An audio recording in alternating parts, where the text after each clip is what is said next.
in history dating back to the 18th century during the reign of King Frederick the Great of Prussia. During this period, organizational flags were developed with color arrangements and symbols unique to each particular organization.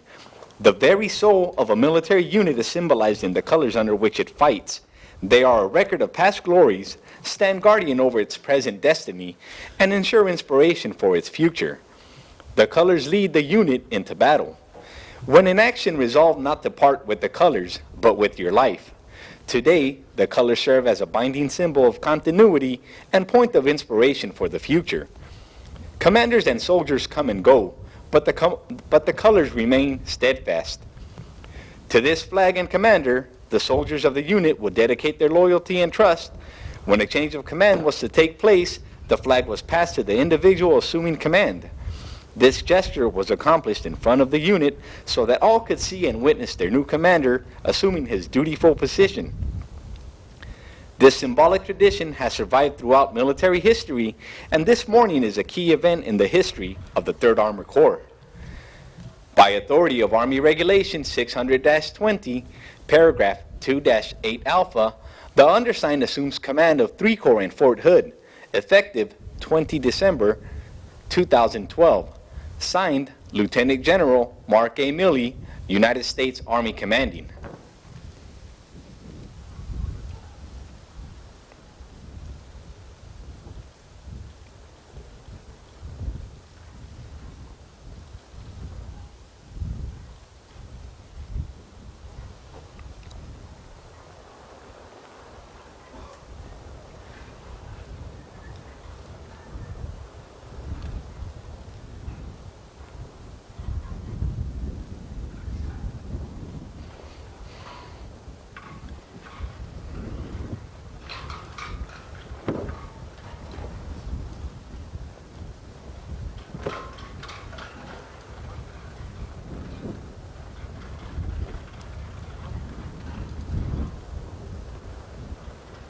Ladies and gentlemen, the United States Army Forces Commanding General, General David M. Rodriguez.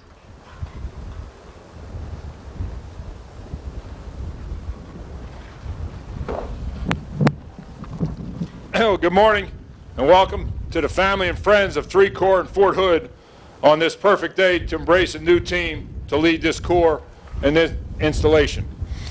I was just here last month, a few days after Thanksgiving, on this same parade field as we bid farewell to the Campbells. And now back a few days before Christmas on that same beautiful parade field with many of the same people welcoming the Milleys. There must be something about Central Texas and Fort Hood that keeps making me want to come back. I want to offer a special welcome to the soldiers, the civilians, and families of 3 Corps, the elected officials, community leaders, and many friends of the Milleys attending from across Central Texas area and the country. Thank you for being with us today. We have several distinguished guests with us. U.S. Representative-elect from the 25th Congressional District, Mr. Roger Williams, Mr. John Etu, representing Senator Kay Hutchinson's office, Mr. Greg Schnapp, representing Congressman Carter's office, Ms. Sandy Edwards, representing Senator John Cornyn's office, civilian aide to the Secretary of the Army, Mr. and Mrs. Jean Shine, good to see you again, Mayor and Mrs. Dan Corbin of Killeen, Mayor and Mrs. John Hull of Coppers Cove, Mayor Mike Aycock of Harker Heights, Mayor Christina Rosenthal of Nolanville, former Commanding General of Forces Command, General Retired Robert Shoemaker, and to other flag and general officers, active and retired, the Fort Hood good neighbors and friends attending today, thanks for all that you do and all you've done for our soldiers and their families. Welcome, of course, to Holly Ann, General Milley's wife, and we're glad that somebody bought her flowers today, Mark, because we knew you weren't going to. Peter Milley, General Milley's son. Unfortunately, his daughter Mary, who's studying in China right now, couldn't make it. And then Amy Bogart's, Holly Ann's sisters, and her 2 children. Thanks for being here and sharing this day with us. And as you know, Mark, Dad, while he can't make it, is here in spirit. An Assumption of Command ceremony is as much about recognizing great soldiers and civilians and Army families as it is about the incoming commander, and today is no exception. The men and women of Fort Hood, the great place, and this entire command are well represented this morning by the troops standing on the parade ground to the front of you. And from where I stand, I'd say they're representing them honorably and well. And as you can imagine out there, Those great and mighty colors from each of those units are being pushed pretty hard by that wind today, but those Army strong soldiers will keep them where they need to be. Please join me in a round of applause for all of them. Thank you.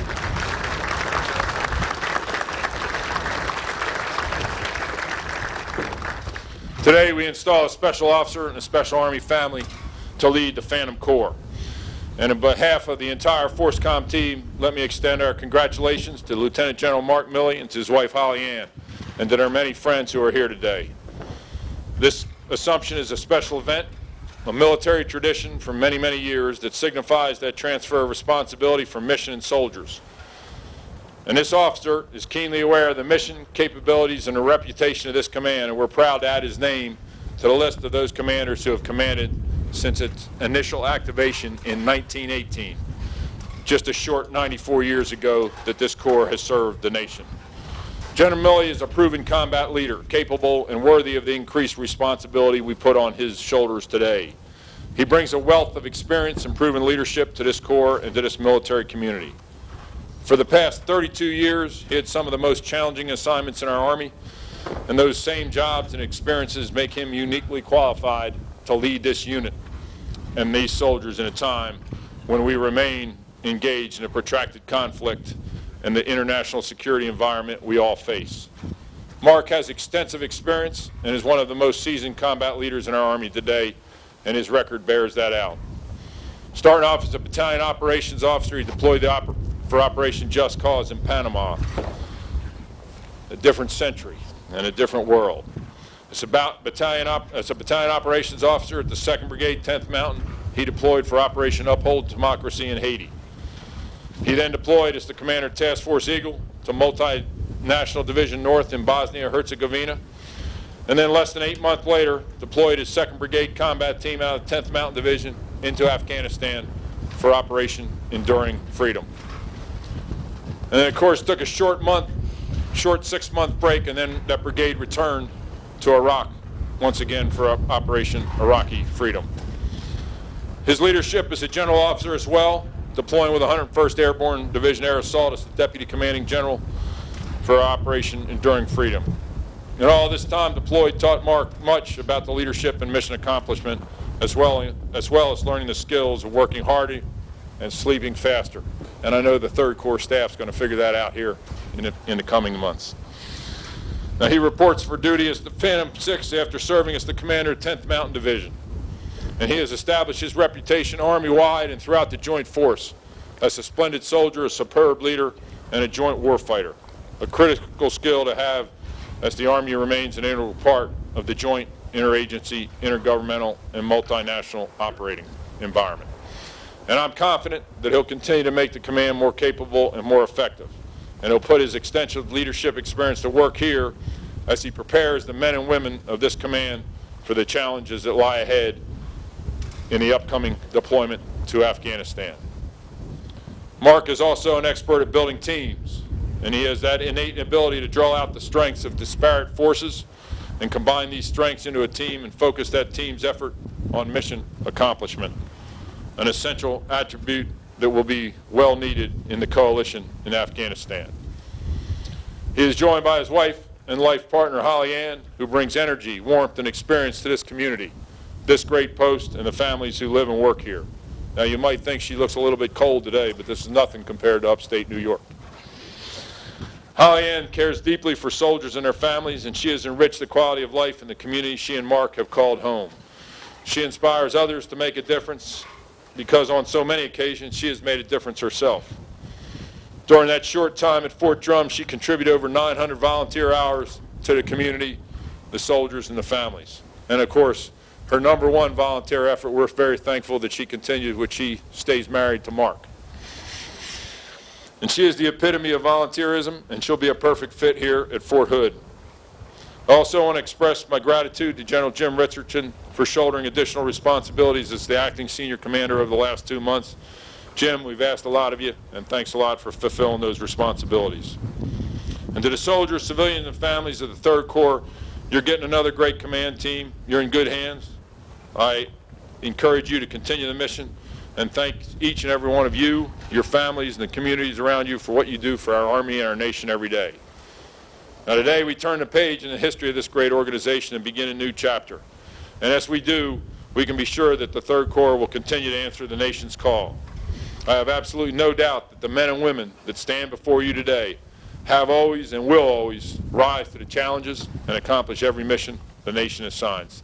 Thank you very much. Congratulations, Mark and Holly Ann, Freedom's Guardian.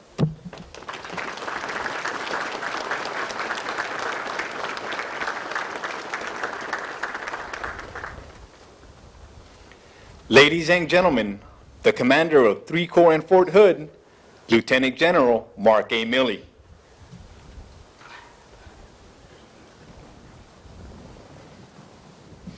Yeah, I want to welcome everyone and thank everyone for coming today. And I know it's a little bit of chilly out here and a little bit of wind, and the colors are standing strong. And I do appreciate you all coming here. I'll keep my remarks pretty short out of consideration for everyone here, especially the guys on the field. And I have to tell you what a day what a difference 17 days makes. 17 days ago, 2 weeks ago, I was sitting on the Canadian border in command of America's Light Infantry Division, the 10th Mountain Division. And a guy named Rodriguez gives me a call, followed by a call from Austin, followed by a call from a guy named Odinero. And they said, "Ruck up, Ranger, move out, you're going to Central Texas." And I said, "Oh, what are you really thinking?" I said, "I'm not sure what a tank looks like. Isn't that the Armored Corps down there?" They say, "Yeah, Roger." And they told me, they reminded me, they looked at my ORB and they said, "You were originally commissioned as an armor officer. And you've been dodging the bullet for 32 years there, big fella." So I said, "Oh." And then they said, "Get on a plane and get to Germany." Of course, I never served in Germany either, so that was good. 12 inches of snow. Showed up over there and we did the mission rehearsal exercise in preparation for execution combat operations later next year in Afghanistan. Meeting folks I had not met before in my life except for Jim Richardson and a few others. But for the most part, new folks. And they performed, you should all know, that the 3 Corps staff in Germany on the rehearsal exercise performed magnificently. And then 96 hours ago, I stepped foot on Fort Hood for the first time in my life.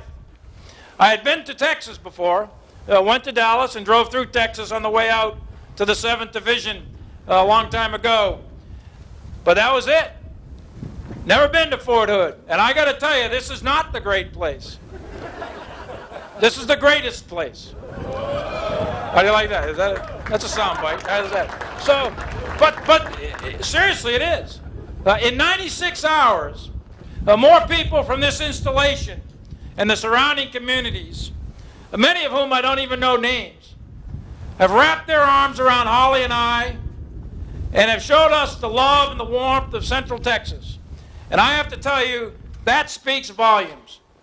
The tremendous whirlwind that we've been going through in the last couple of weeks, to know that you're a part of a family, to know that you're welcome in a place you've never been, and to know that the heart and soul of this installation is there to help you, that is a reassuring thought for a guy like me. So the Milley family thanks all of you, most of whom I don't know, from the bottom of our hearts. And distinguished guests, and General Rodriguez, I thanked you earlier, but General Rodriguez and Odinero and Austin, we have some seriously seasoned combat general officers in our Army today. And this one sitting here in front of us today has been a personal mentor of mine for almost 2 decades. And Sergeant Major Bonds here, thank you also for coming and representing all the sergeants and non-commissioned officers throughout FORSCOM. This Army could not run without sergeants, and I'm the son of one. And Hank Beck is here, who helped unfurl the flag, a combat veteran from Vietnam. And this Army cannot run without the unbelievable competence and skill of our non-commissioned officer corps. And thanks, Sergeant Major Bond, for being here to represent all of them. And on the field before you are the commanders and colors of this great corps, representing 50,000 soldiers, another 80,000 family members, 230,000 folks in the community, retirees and others that work, live, or use Fort Hood.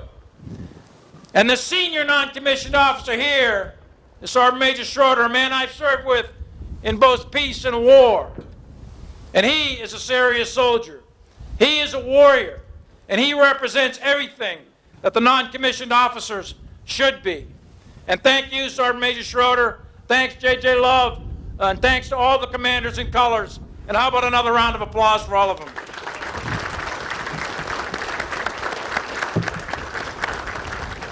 I want to also mention thanks to some folks. I probably got some names wrong. I'd ask your forgiveness for that. But Congressman Roger William, appreciate your support. You shook my hand a few minutes ago, and I know that you and I will be close, and I know that your continued support of Fort Hood will remain steadfast.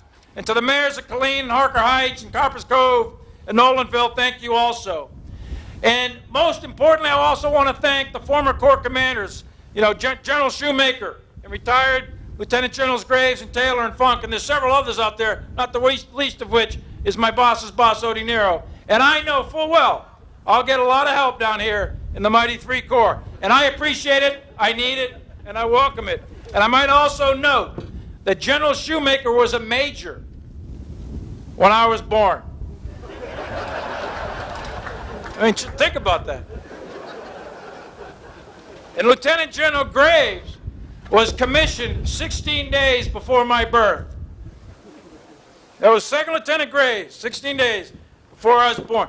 But what that tells me, and the fact that they're at this ceremony, it talks volumes about the continuity and the support that this community gets from our veterans. And so thank you, sirs, for being here. Thanks also to all the fellow general officers and all of the soldiers and everyone here that's represented. I do want to just say a couple of words about kind of what's ahead and where I've been. And contrary to popular belief, and contrary to the program, this is not my first time serving with soldiers from Fort Hood. I had the privilege, and it was a privilege, of leading the 2nd Brigade, 10th Mountain Division, and we were attached to the 1st Team, the 1st Cavalry Division in Baghdad.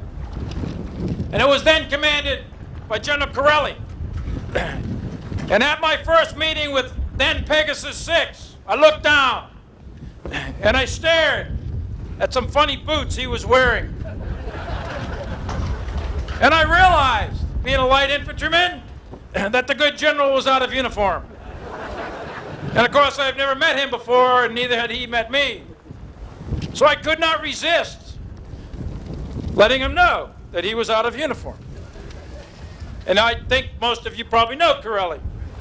And so his response to an upstart light infantry colonel that he'd never met, I quickly, rapidly, and rigidly assumed the position of attention. And I quickly learned that those weren't just any boots. Those were tanker boots with their little belt buckles. But to Corelli's credit, he didn't hold that against me. And he and the entire 1st Cavalry team, men like Jim McConville, who currently commands the 101st Airborne Division, and Bob Abrams, Abe Abrams, who currently commands the 3rd Infantry Division, committed in RC South in Afghanistan, and several others, fellow brigade commanders, they all wrapped their arms around a brigade that didn't wear their badge and didn't come from their culture. And I and all of us who served in that time will never forget, will be forever in debt to the tanks and the Bradleys and the Apaches that applied unrelenting firepower in support of me and my soldiers in some very, very bloody situations. And as I join this team, I recognize now that I might actually get a Stetson and buy some cowboy boots, but I have sent an email to Corelli. I'm still thinking long and hard about this tanker boot thing. Hey, look it, from the battlefields of World War I, and you've read the program, to the battlefields of World War II, you know, the Meuse-Argonne, the Metz, Siegfried Line, crossing the Rhine, and then assaulting into the heart of Nazi Germany, capturing 220,000 Nazi soldiers, securing 4,500 square miles of German territory. This Corps has brought unrelenting pressure against the enemies of our country for over 100 years. And then if you look at just the last 12 years, our Army has sent almost 2 million soldiers into combat into Afghanistan and Iraq. And this fort has sent 250,000 of them. Over 20% of every single man and woman who wears the Army uniform, active and reserve, that served in either in Iraq or Afghanistan, has come through this post. The amount of sacrifice and talent that is represented here is unbelievable. And I will tell you, it's not going to end this year. You know that. Ahead of us is a tough fight. This Corps has fought under Metz and Odinero and then Cone. And now this Corps headquarters is preparing to deploy yet again. And while we're preparing to deploy, we already have a brigade over there from the 1st Cav, and another one going later. And we will continue to beat the enemies of our country. And this time we go to Afghanistan, and although the location is different, it doesn't matter. Whether it's the Musargan, or Bastogne, or Baghdad, or Konar, or Paktika, the cause is the same and the mission is the same. It's to defend freedom, it's to liberate the oppressed, and it's to build a better peace. And in Afghanistan, we will go over there and we will advise and assist the Afghan National Security Forces stand up and protect and defend their own people. And we will do that in a professional way, and then over the course of time, we will redeploy our forces and all of our equipment. It's an extraordinarily complex, dangerous, and tough mission. But I have absolutely no doubt that the seasoned officers and non-commissioned officers and soldiers of this Corps are up to the task. And I have no doubt that we will lead all of our American soldiers and NATO soldiers to the successful accomplishment of our mission. Finally, I'd like to just close by thanking all of you again, and most importantly, thanking the families of this great post. And it is the families, the husbands and the wives, and the fathers and the mothers and the sons and the daughters, who've had to bear the heaviest burden during the last 12 years. It is you who have given the 3 Corps the strength to overcome all of the obstacles on every deployment. And thanks also to the communities that wrap their arms around Fort Hood. It is you who makes this the great place. And thanks to the previous commanders, General Campbell did a great job, and all of the previous commanders here that have formed the very culture and backbone of this post. And last but not least, I want to thank my family publicly. And I mentioned some words inside, and I won't go on. But my mother and father are both World War II veterans. And I got a note from one of my battalion commanders, long since retired.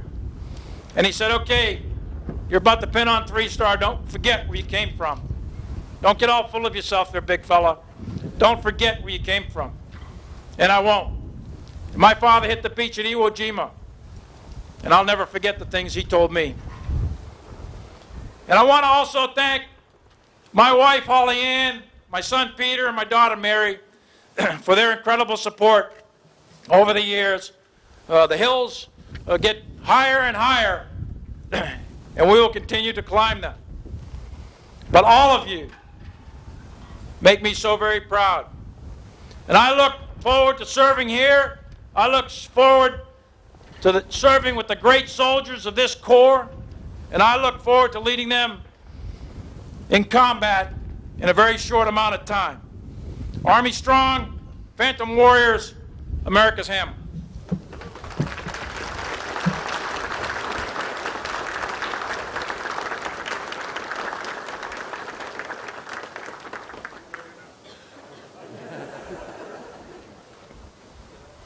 Ladies and gentlemen, at this time, Private First Class Alvin Lin is presenting the traditional first round fired to Lieutenant General Milley, welcoming him to Fort Hood the Great Place.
Ladies and gentlemen, please stand for the retiring of the colors and render the appropriate honors as the colors are retired, and remain standing for the playing and singing of the Third Corps March and the Army Song.